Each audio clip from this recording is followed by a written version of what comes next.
What's up guys, welcome back to my YouTube channel and welcome to part 2 of this vlog. And as you may saw in part 1, I have just visited Chichester town centre for the first time ever, and it's such a nice place to visit, although it was really quiet because it's the evening at the moment. And right now I'm at the University of Chichester and I have just watched most of my cousin's showcase and it was really interesting and I thoroughly enjoyed it so far. Definitely enjoyed my evening, and yeah, I'm gonna roll all of the clips, including the images that I took during first half of my cousin's showcase. So, without further ado, I'm just gonna get into the video.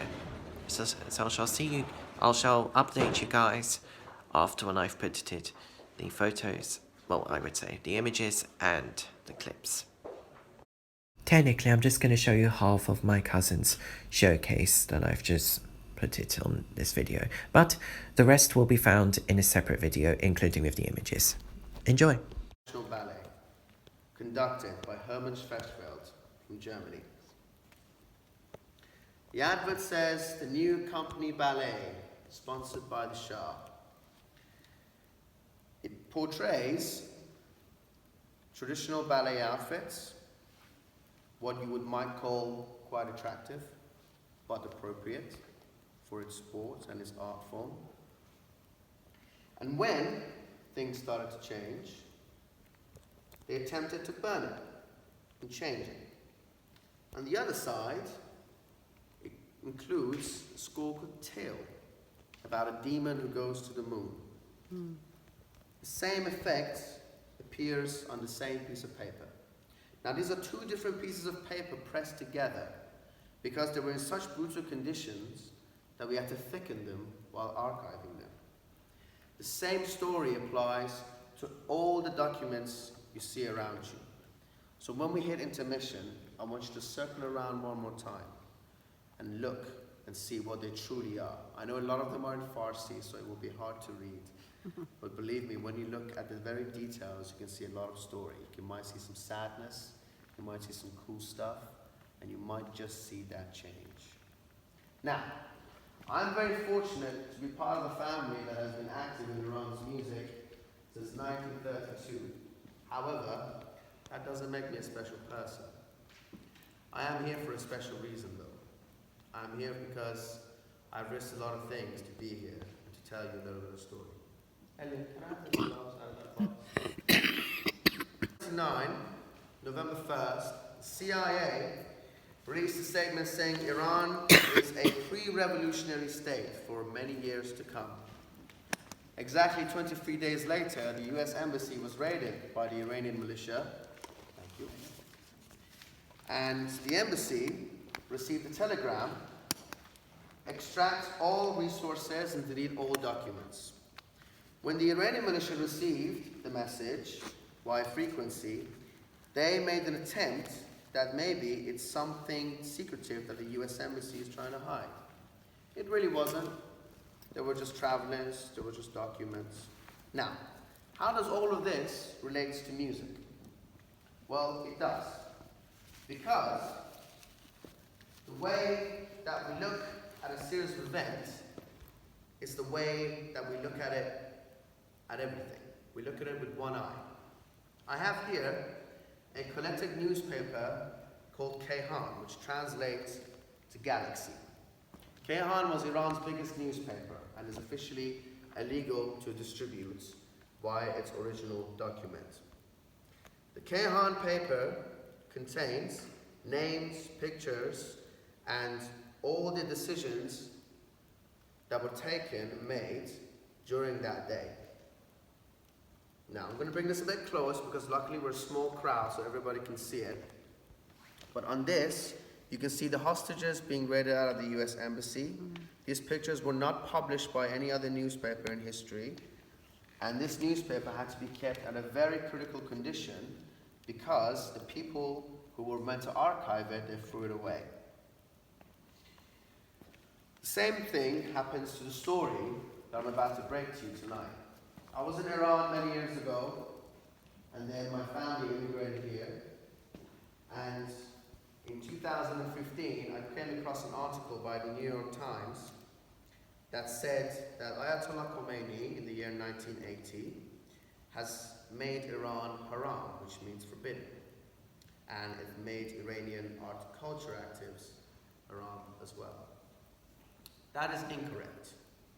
What really happened was that Ayatollah Khomeini banned certain radio programs, and in the name of those programs, there were additional groups that helped with banning the music. How the banning was done? It was done by excluding women out of music performance, by excluding certain instruments that were considered feminine out of performance, and definitely not showing them in the TV and performing them in the radio. That is how a PhD research affects the difference between a generic story or a mainstream story, and how we find out exactly what has happened.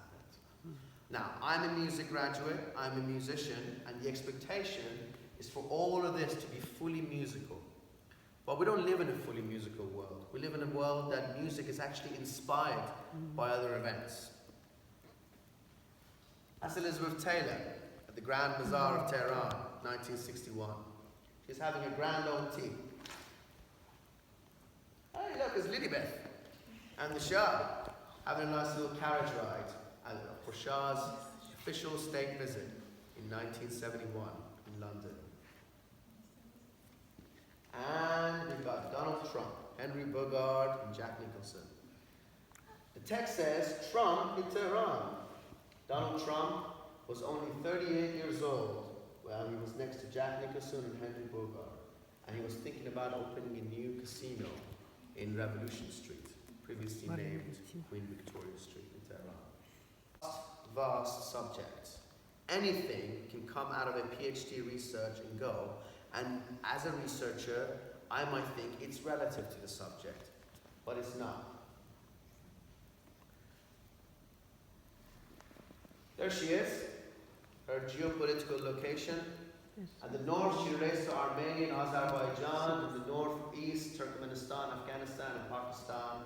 The Gulf, one of the most important geopolitical areas in the world, connects Saudi Arabia, Kuwait, Iraq, and Turkey to her east. Based on its history, is one of the richest, most complicated locations in the world, second to Israel and the West Bank. It is amazing how that country has found itself after years and centuries and empires that it's been through. Next slide, please.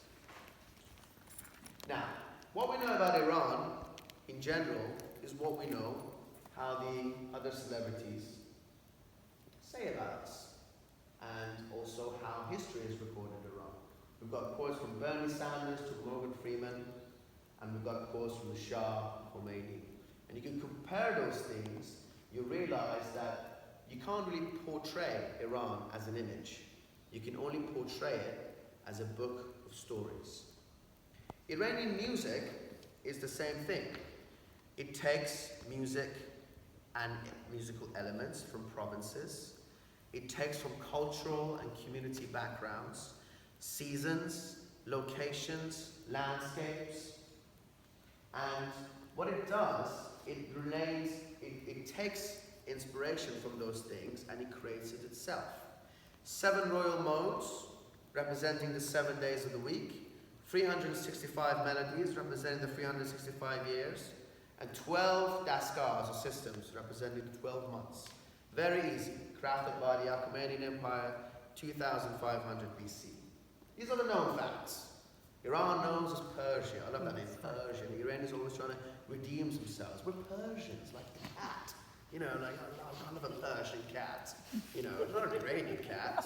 The Iranian cat has a bum on the body warmer. No, it doesn't. It doesn't. It really doesn't. It's the same thing. The Persian is more of a heritage thing, and the Iranians love it too. It's got over 7,000 years of history and culture. It's a multicultural state. It's made out of Turks, Shirazis, Esfahanis, Baluchis. It provided the first Charter of Human Rights in 539 BC. It remains in a British museum in ancient Iran, section 52, and is free to visit. 2,500 years of achievement in arts, statecraft, architecture, poetry, and music. Center of the Middle East, connecting Asia, Europe, and Africa. One of the richest place on Earth. And that is half of my cousin's showcase, but as soon as you get to the next clip, please ignore the fact where I said it is officially the end of my cousin's showcase, because I only showed you just half of it. And that is officially the end of my cousin's showcase. I hope you guys have enjoyed seeing all of the images and the clips so far. And right now, as you can see, although it's very dark outside, I am at the train station and I'm going to be taking the train back home in Brighton and Hove.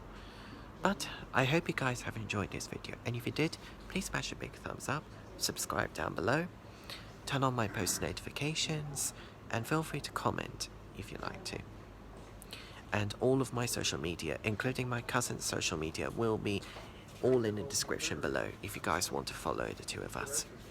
But for now on, since I'm waiting for the train to come, I am going to be giving you guys a little late evening time lapse on board the train, and then I shall see you guys tomorrow morning, and then I'll give you updates for the third part of the vlog.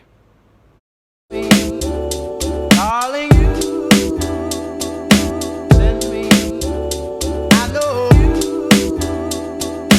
send me, honest to do, send me, honest to do, send me, honest to.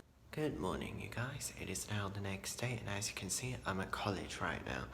So I'm gonna have to end part 2 of this vlog here, but I hope you guys have enjoyed it so far. And like I said, if you did, please smash a big thumbs up, subscribe down below, feel free to comment if you haven't already, turn on my post notifications to stay updated for my future videos on YouTube, and make sure you follow all of our social media in the description below, right down there. Anyways, I'll end part 2 here, and I shall see you guys in part 3. Peace.